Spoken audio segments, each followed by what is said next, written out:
This is a Fuente podcast. And the question was wrong when it was, are all religions valid? That's the wrong question. A better question then was whether Christianity is true or not. Okay. That's a question that the answer to that will actually be able to get us somewhere. Okay? It's a question that actually means something. Now, did Jesus exist? That's the first thing that we're going to be talking about. And honestly, this is a stupid topic. I know, it's a really dumb topic. If you already believe Jesus existed, like you know anything at all about history, then just skip this podcast. Like seriously, I'm not joking. I know there's completionists out there. I'm looking at you, Chris Irwin. Just skip this podcast. You don't need it. Just go to the next one if you know that Jesus existed already. At this point in my life, it feels silly to even argue this. But I remember a time when it wasn't silly and when it made a lot of sense to me. And some of you may be where I was, so I'll go into it. Coming out of Christianity, I felt like every time I researched something scientific, I was wrong with my Christian beliefs every time. It was like looking at the evidence, it was so obviously old and so obviously pro-evolution. And it made me feel betrayed by my Christian leaders, where I knew, one, like either they were incompetent, or two, they were liars. But three, they certainly weren't objective people looking out at the evidence and figuring out what to believe based on the evidence. And so it felt like Christianity was this crutch I kept leaning on that kept breaking under my weight. Okay? I felt like Christians had lied to me my whole life, or were just totally ignorant and had not even interacted with the evidence. And they had excluded things that didn't cohere with their worldview. So naturally, with that, in law, we call that impeaching a witness, okay? And so Christianity, the credibility of Christianity had been impeached, just horrifically. I didn't even want to listen to what a Christian had to say because I just knew they were full of crap. And so naturally, when I started hearing arguments online that Jesus never existed in history, with the foundation that had been set by first fundamentalism and then it being wiped out by objective facts about the universe. So with that background, mythicism, that is the belief that Jesus never existed in history, made total sense to me. Okay? With the foundation set that Christians are liars and atheists tell the truth. That was my epistemology. Okay? And I went with them, these atheists, and about, like 7 years ago, when I had my stint of atheism, Christ mythicism was hot stuff all over the internet, okay? And so, while it's been so long now since it was relevant that it seems kind of silly to go into, I can remember a time when it mattered a great deal, and so I'm going to go into it anyway. So Christ mythicism is this ideology that developed in the late 19th century. That's this idea that Jesus never existed. Now that should be your first red flag, okay? We never had people saying Jesus didn't exist until the 1800s when, oh my gosh, so many things that were said about like the world and religion were just so totally wrong. And like, you know, there's plenty of people who hated Christianity in the ancient world. Like, why didn't Celsus, the ancient skeptic, ever say Jesus never existed? Like, if the argument had any sort of grit, or maybe not grit, but any sort of evidence at all in the ancient world, people would have been using it like crazy. Okay, that's just not even my first point. That's just me trying to introduce Christ mythicism, and just the more you learn about it, the more ridiculous it is. But I can remember a time when it didn't sound ridiculous. Okay, so I'm going to talk about it. The mythicists. This is from JesusNeverExisted.com. This is run by, I think her name's like Akaya S. I debated her one time online briefly on Facebook. And she's a real big proponent of this Christ myth theory, where Christ is supposedly based on all these other deities that are dying and rising gods. Okay, this is what she says on our website. Christianity was the ultimate product of religious syncretism in the ancient world.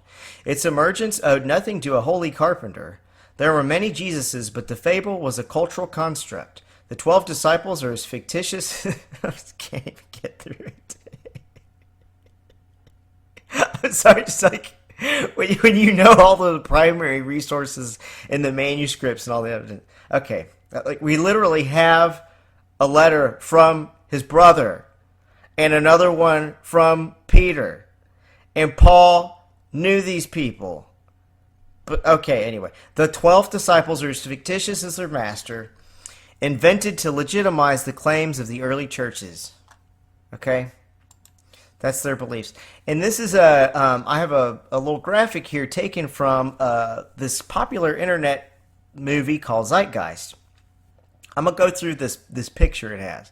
Horus, born on December 25th. Already there we can tell what? Those of us who've watched the astronomy episode, we know that Jesus was born on September 11th, not December 25th. The other thing we can note already is that none of y'all have watched that episode because it has 0 views. So I don't know why I'm talking like y'all have seen it before. Go and listen to the episode about Noah and astronomy. Okay, I'm going to get off my high horse. Okay, supposedly Horus was born of a virgin, star in the east, abandoned by 3 kings, teacher of 12, baptized at 30, 12 disciples. Okay, now let's listen to Addis.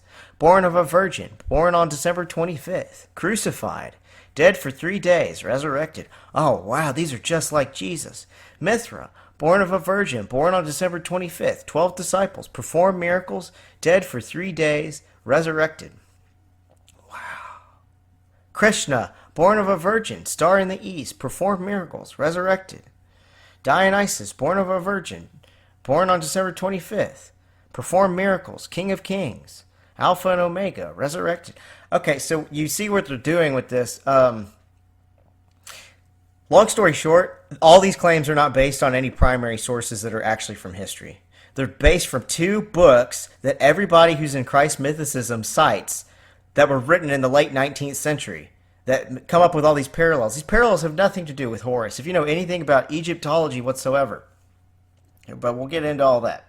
Okay. More on Christ. So I need to quit commenting on it and just let you hear what Christ mythicism believes. Okay? I'm going to give you that. Okay, here's another quote. This is from a book called Jesus the Mysteries. The story of Jesus is not the biography of a historical Messiah, but a myth based on perennial pagan stories. Christianity was not a new and unique revelation, but actually a Jewish adaptation of the ancient pagan mystery religion. They claim that at the heart of the various pagan myths was a God-man who died and rose again. This divine figure was called by different names at the various different pagan mysteries: Osiris, Attis, Dionysus, Adonis, Bacchus, Mithras. But fundamentally, all these godmen are the same mythical being. All these figures allegedly follow the same mythology. Okay? I also saw this belief system in a Netflix series called The God Who Wasn't There, and that was part of what kicked off my stint of atheism. I'm going to play a clip from Bart Ehrman now. Bart Ehrman is the James A. Gray Distinguished Professor of Religious Studies at the University of North Carolina, Chapel Hill. He's a very, very prominent, famous New Testament scholar. He's also an atheist, okay? Or at least he's an agnostic. He's an agnostic humanist, and this is what he has to say about the existence of Jesus. I do not see evidence in archaeology or history for a historical Jesus. Yeah, well, I do. I mean, that's why I wrote the book. Well, I mean, okay, yeah. I mean, I have a whole book on it. I mean, so there is a lot of evidence. I mean, there is so much evidence that it is not. I mean, I know in the crowds you all run around with, it's commonly thought that Jesus did not exist. Let me tell you, once you get outside of your conclave, there's nobody who. I mean, this is not even an issue for scholars of antiquity. It is not an issue for scholars. There is no scholar in any college or university in the Western world who teaches classics, ancient history, New Testament, early Christianity, any related field who doubts that Jesus existed. Now, that is not evidence. That is not evidence. Just because everybody thinks so doesn't make it evidence. But If you want to know about the theory of evolution versus the theory of creationism, and every scholar in every reputable institution in the world believes in evolution, it may not be evidence, but if you've got a different opinion, you better have a pretty good piece of evidence yourself. The reason for thinking Jesus exists is because he is abundantly attested in early sources. That's why. And I give the details in my book. Early and independent sources indicate that certainly that Jesus existed. One author that we know about knew Jesus' brother and knew Jesus' closest disciple, Peter. He's an eyewitness to both Jesus' closest disciple and his brother. So, I mean, I'm sorry, but again, I respect your disbelief, but if you want to go where the evidence goes, I think that atheists have done themselves a disservice by jumping on the bandwagon of mythicism, because, frankly, it makes you look foolish to the outside world. If that's what you're going to believe, you just look foolish. You are much better off going with historical evidence and arguing historically, rather than coming up with the theory that Jesus didn't exist. You heard it from his own mouth there, a New Testament scholar who's also an agnostic saying, this is ridiculous to say that he didn't exist. In fact, it makes us atheists look stupid. Bart Ehrman has no agenda to try to prove that Jesus existed. The only reason he thinks that he existed is because all the evidence points that way. Okay, and a lot of times, just like how fundamentalists say there's this conspiracy of scientists who are trying to hide the truth, mythicists do the same thing with Jesus, and they say there's a conspiracy out there to try to prove that Jesus existed. Bart Ehrman doesn't care if Jesus existed. He cares if serious history is taught. I'm going to go to another scholar now named N.T. Wright. He's one of the world's leading Bible scholars. He's now research professor of New Testament and early Christianity at the University of St. Andrews. He's a regular broadcaster on radio and television. He's the author of over 60 books, including The New Testament and the People of God, Jesus and the Victory of God. That's the one I did the review over earlier. And a whole bunch of other books. He's great. Here's what he has to say about the existence of Jesus and the crucifixion. The crucifixion of Jesus of Nazareth is one of the best attested facts in ancient history. And I speak as an ancient historian. There are certain other things like the murder of Julius Caesar, the destruction of Jerusalem in AD 70, all sorts of other things which actually we know pretty certainly and which no ancient historian denies. I gather there is yet another book just come out, I can't even remember the author's name, saying that Jesus never existed, saying that this was all invented 70 years later by the Romans in order to keep people quiet. This is complete nonsense, and no serious ancient historian would take it seriously for a minute. If we take Jesus out of the world of first century Palestinian Judaism and say maybe such a figure never existed, there are 1,000 other things that we just simply can't explain. We have all sorts of evidence which points back to the certainty of there being this figure, and particularly the certainty of his crucifixion. The crucifixion itself is one of the best bits of evidence, because in the ancient world, the word cross or crucifixion was almost like a swear word. You wouldn't want to say it in polite company or in front of your grandmother, because it was so horrible and barbaric and disgusting, and bodies hanging on crosses being eaten by rats and vermin and birds and so on. You just shudder and look away. And yet the Christians made the cross the symbol from the very beginning of their movement, because for them it was the sign of the love of God. Without something like the actual death of Jesus, that cultural shift is impossible to explain. Like a bird on a tree, I'm just sitting here. I got time, it's clear to see. From up here. So what is it exactly that makes all of these experts just completely confident that Jesus existed? Well, first we need to figure out our epistemology for purposes of history. Okay, how do we figure out what actually did and didn't happen in history? History is not a science. Okay, you can't apply the scientific method to history. You can't compare Alexander taking over the world to a control group. Okay, to try to figure out the measurements of how he did it. It doesn't work like that. Once it's over with, it's done, and it's gone, and it's in the past. So instead, you have to look at all this evidence that you have, and you have to ask what theory best explains the evidence you have before you. In fact, in a lot of ways, it's a lot like what I do as an attorney with the courtroom, where you bring in this evidence and you're trying to best explain what happened. So I'm going to give you this evidence that convinces a bunch of very intelligent, well-educated people that Jesus exists, claimed authority and glory, that should only go to God, and that he died and rose again. Okay, though for this podcast, I'm only going to focus on the existence, because one step at a time, and if we don't even believe he existed, why bother with the rest? You often wonder, where's the Roman documentation having to do with Jesus? If Jesus existed, where's his arrest warrant? Where's the trial proceedings? Some mythicists will say that Romans had extensive recorded documents that recorded all these things. Let's take a rich Roman aristocrat like Pilate, for instance. What evidence do we have for his existence?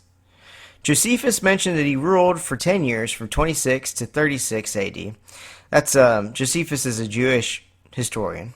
Pilate was arguably the single most important person in Roman Palestine at the time of Jesus. What records do we have today of all of his accomplishments? How many of his judicial proceedings, interviews, his scandals? Well, how many death warrants that he signed do we have in our possession? The prisoners he put on trial, what laws he issued, what decrees he passed? None. We have none at all. Not one word. Does this mean he didn't exist? No!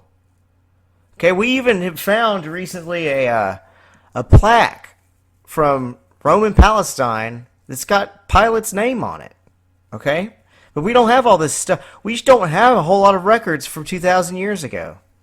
This idea that we have just archives and archives of Roman legal records is a lie.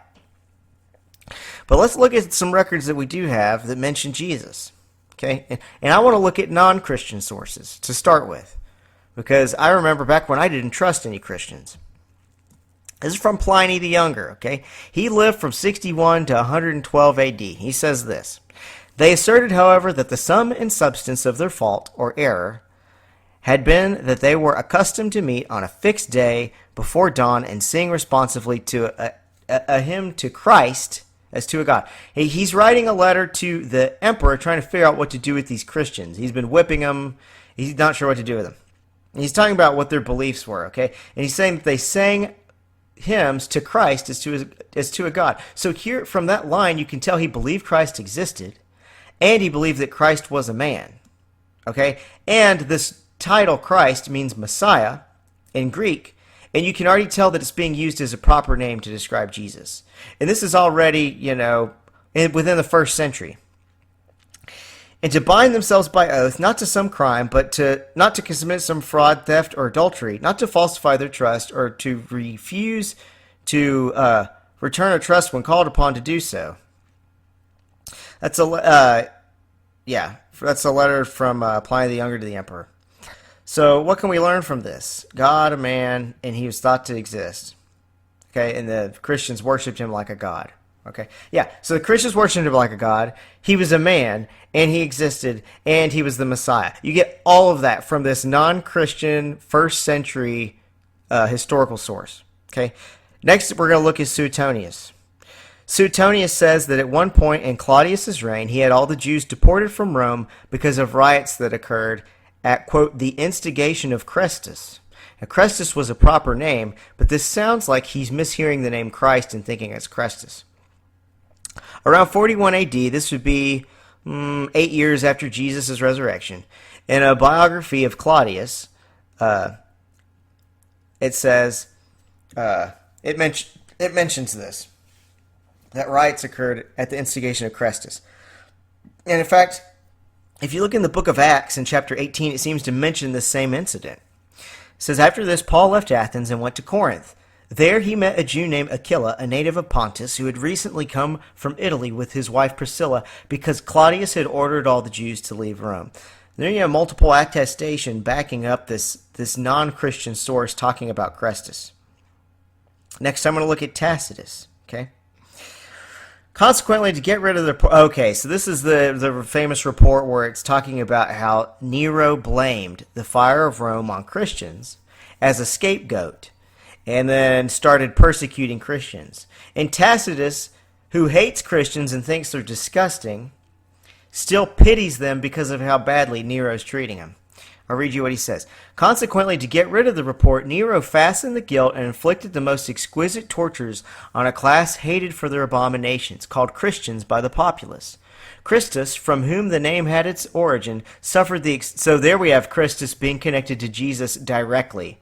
The same Christ, so that gives us even more data that Suetonius was probably referencing Christ. Christus, from whom the name had its origin, suffered the extreme penalty during the reign of Tiberius at the hands of one of our procurators, Pontius Pilatus. And a most mischievous superstition, thus checked for a moment, again broke out not only in Judea, the first source of the evil, but even in Rome, where all things hideous and shameful from every part of the world find their center and become popular. Okay, so if Christians are faking Jesus into the historical record, why would they fake that the Christians are hideous and shameful into this historical record? And where's the evidence that these Christians are making up all these historical records? Okay, no Christian would make this up. Okay, and one of the things that mythicists always attack is, I think it's called the Testimonium Flavius or something. It's from Josephus. It's a reference to Jesus, and it's obviously been messed with by like a medieval monk who was pious and trying to protect Jesus' reputation. Okay, and so Bart Ehrman even, he says, well, I supposed that there actually was a reference to Jesus here, but this monk came in and added more to it. He didn't just full on make up the whole reference to Jesus in here. Bart Ehrman was proved right. A guy named Shlomo Pines found an Arabic translation of this part from Josephus that didn't have the medieval tampering with it, and it still references Jesus. Okay, that's called the Testimonium Flavius. Okay, and here it is. This Shlomo Pines. I think this is Shlomo Pines' version. At this time, there was a wise man who was called Jesus, and his conduct was good, and he was known to be virtuous. And many people from among the Jews and other nations became his disciples. Yeah, this is the one that isn't corrupted. Pilate condemned him to be crucified and to die. Those who had become his disciples did not abandon his discipleship. They reported that he had appeared to them 3 days after his crucifixion, and he was alive. Accordingly, he was the Messiah, concerning whom the prophets have recounted wonders. Okay, and you can tell from that Josephus didn't believe that was true. He said according to the followers. So it totally makes sense that even though he's a Jewish historian, he could reference this. He also wanted to emphasize the peacefulness of Jesus because Josephus had lived through the revolt and destruction of Jerusalem in 70 AD, and he wanted to color the Jews as not as rebellious as they'd been perceived because he wanted to protect them from further destruction by the Romans. Okay, but what's our best source for figuring out stuff about Jesus? Honestly, it's sitting in every church all around the world right now. So Christians call it Scripture, but the actual genre of the Gospels is something called Greco-Roman historiography. Okay, and Greco-Roman historiography is a genre that was invented by Herodotus in the 5th century BC, and it is the precursor of modern history, though it's not the same thing. Okay, they would not wholesale just make up events with Greco-Roman historiography, but they would highlight certain details of the events in order to make theological points. Okay, and they did not feel as much like they needed to hold to some strict video recording of the facts as a modern historian would. Why? Well, because a lot of times, all you had was eyewitnesses. You didn't have videotapes of things. Okay, you couldn't get a speech word for word. You had to get the gist of it. Okay, That's not the same thing as writing fantasy. Okay, and that's the same kind of genre that all like Suetonius and Pliny the Younger and Tacitus, all these people wrote in this genre. It's Greco-Roman historiography. It's in the 1st century. If you're going to do history, that's the genre you use. Okay, the Gospels include a whole bunch of independent sources. Okay, they have Matthew, Mark, Luke, and John, of course.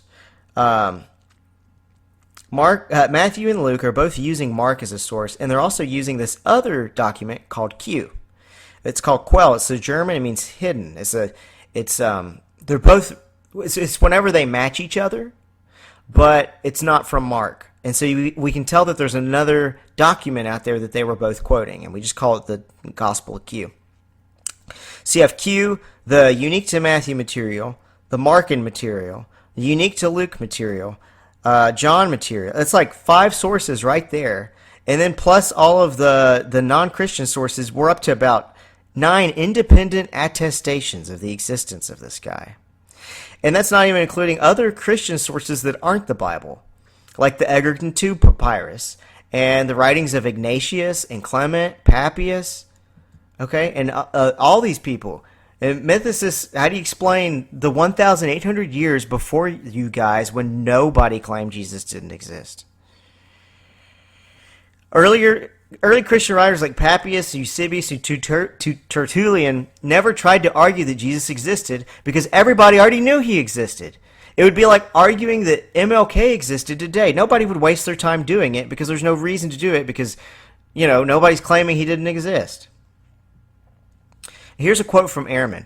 Even though most mythicists do not appear to know it, the one-time commonly held view that dying, rising gods were widespread in pagan antiquity has fallen on hard times amongst scholars. Okay? Of the scholars who still believe in this category, none of them believe it had any effect on Christianity. Not one first-century Palestinian believed anything like this or in the surrounding area. Even if there were a clear dying rising God, which there isn't, he says, a resurrection is not the same thing. Okay, here's from Jonathan Z. Smith's Encyclopedia of Religion. And Bart Ehrman claims that this ended the debate over a century ago. This is a quote from Jonathan Z. Smith. The category of dying and rising gods, once a major topic of scholarly investigation, must be understood to have been largely a misnomer based on imaginative reconstructions in exceedingly late or highly ambiguous texts.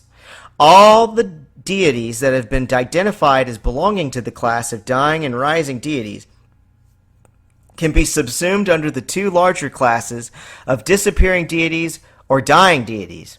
In the first case, the deities return but have not died. In the second class, the gods die but do not return. There's no unambiguous instance in the history of religion of a dying and rising deity. And this is from Ehrman again.